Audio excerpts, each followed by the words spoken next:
Hello दोस्तों, जय माता दी।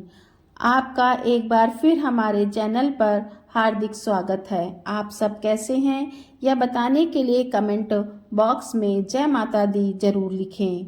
दोस्तों, आज हम सुनेंगे हलछठ व्रत कथा, जो इस प्रकार है। एक नगर में दो स्त्रियां रहती थीं।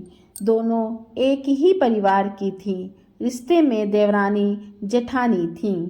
देवरानी का नाम सलोनी था, जो बड़ी ही सदाचार और दयालु थी। जबकि जेठानी का नाम तारा था। वह स्वभाव से ही बड़ी हिट्टी और रुष्ट स्वभाव की थी। दोनों ने छठ का व्रत विधि पूर्वक पूजन इत्यादि के बाद शाम को दोनों भोजन के लिए थाली परोसकर बैठ गईं और थाली का भोजन ठंडा हो जाए इसलिए रख करके वो बाहर चली गईं। खीर तथा तारा ने महेरी बनाई थी। अचानक से दो कुत्ते उनके घर में घुस गए और भोजन खाने लगे। अंदर से जब चप चप की आवाज आई तो दोनों अपने अपने कमरे के भीतर झांक कर देखने लगी। कि सलोनी ने कुत्ते को खीर खाते देखा तो कुछ नहीं बोली तथा बर्तन में बची हुई बाकी खीर भी उसके आगे डाल दी। लेकिन तारा थाली में मुंह मारते कुत्ते को देखते ही आग बबूला हो गई। उसने कमरे का दरवाजा बंद किया और फिर डंडा लेकर कुत्ते को इतना मारा कि उसकी कमर ही तोड़ डाली। कुत्ता अधमरा होकर जैसे तैसे जान बचाकर वहां से भागा। दोनों कुत्ते जब बाहर मिले तो यह एक दूसरे का हाल पूछने लगे। जो कुत्ता सलोनी के यहाँ गया था वह बोला, मैं जिसके कक्ष में गया था वह स्त्री तो बड़ी ही भली है। मुझे खीर खाते देखकर भी उसने कुछ नहीं कहा, बल्कि बर्तन में ही खत्म हो जाने के बाद उसने उसमें और खीर डाल दी ताकि मैं भर पेट खा सकूं। उसने तो मेरी आत्मा ही तृप्त कर दी। मैं उसे बार बार आशीर्वाद देता रहूंगा। मेरी तो ईश्वर से यही कामना है कि मरने के बाद मैं उसी का पुत्र बनूं और जीवन भर उसकी सेवा करके इस ऋण को चुकाता रहूं।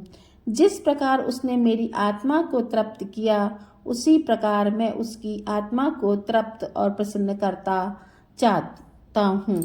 अब तुम बताओ कि तुम्हारे साथ क्या बीती। लगता है तुम्हारी तो वहां खूब पिटाई हुई। तब दूसरा कुत्ता बड़े ही दुखी स्वर से बोला, तुम्हारा अनुमान ठीक है। आज से पहले मेरी ऐसी दुर्गति कभी नहीं हुई थी।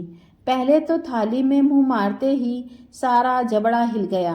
फिर भी भूख से परेशान होकर मैंने 2-4 कौर खाए ही थे कि वह दुष्ट आ गई और कमरा बंद करके डंडे से उसने मुझे इतना मारा कि मेरी कमर ही तोड़ डाली।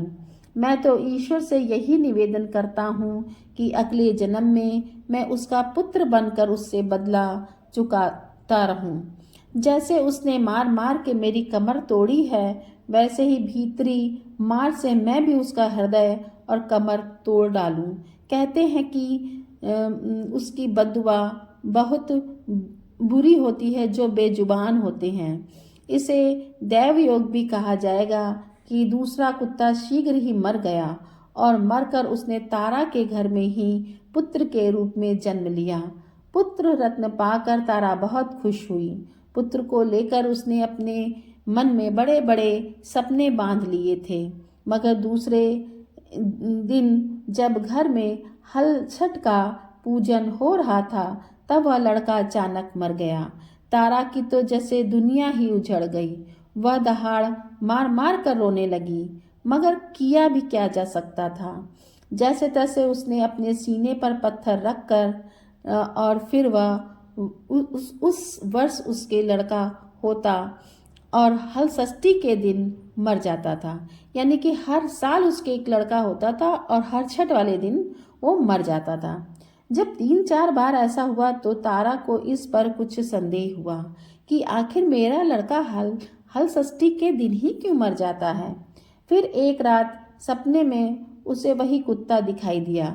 उसने कहा कि मैं ही बार बार तेरा पुत्र होकर मृत्यु को प्राप्त हो रहा हूँ। तुमने मेरे साथ जो व्यवहार किया था मैं उसी का बदला चुका रहा हूँ। तारा बहुत दुखी हुई और उसने अपने किए का प्रायश्चित करने का उपाय पूछा। तब उस कुत्ते ने बताया कि अब से हल षष्ठी के व्रत में हर से जोता हुआ अन्न तथा गाय का दूध दही न खाना, होली की बनी हुई बाल तथा होली की धूल आदि हर छठ पूजा में चढ़ाना।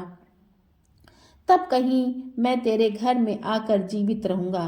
पूजा के समय यदि तारा गढ़ छिटके तो तू समझना कि अब मैं यहाँ जीवित रहूंगा। तारा ने वैसा ही किया और इस साल हर षष्ठी के व्रत के प्रभाव से उसकी संतान जीने लगी।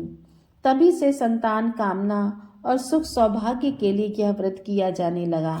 तो बोलो हर षष्ठी माता की जय। दोस्तों, यह जानकारी आपको अच्छी लगी, मेरी कहानी अच्छी लगी तो कमेंट में जय माता दी जरूर लिखें। और अगर आपका कोई सवाल हो तो उसे कमेंट बॉक्स में अवश्य पूछ लें। और इस वीडियो को लाइक करें, शेयर करें और सब्सक्राइब करें और कमेंट में जय माता दी लिखें। धन्यवाद।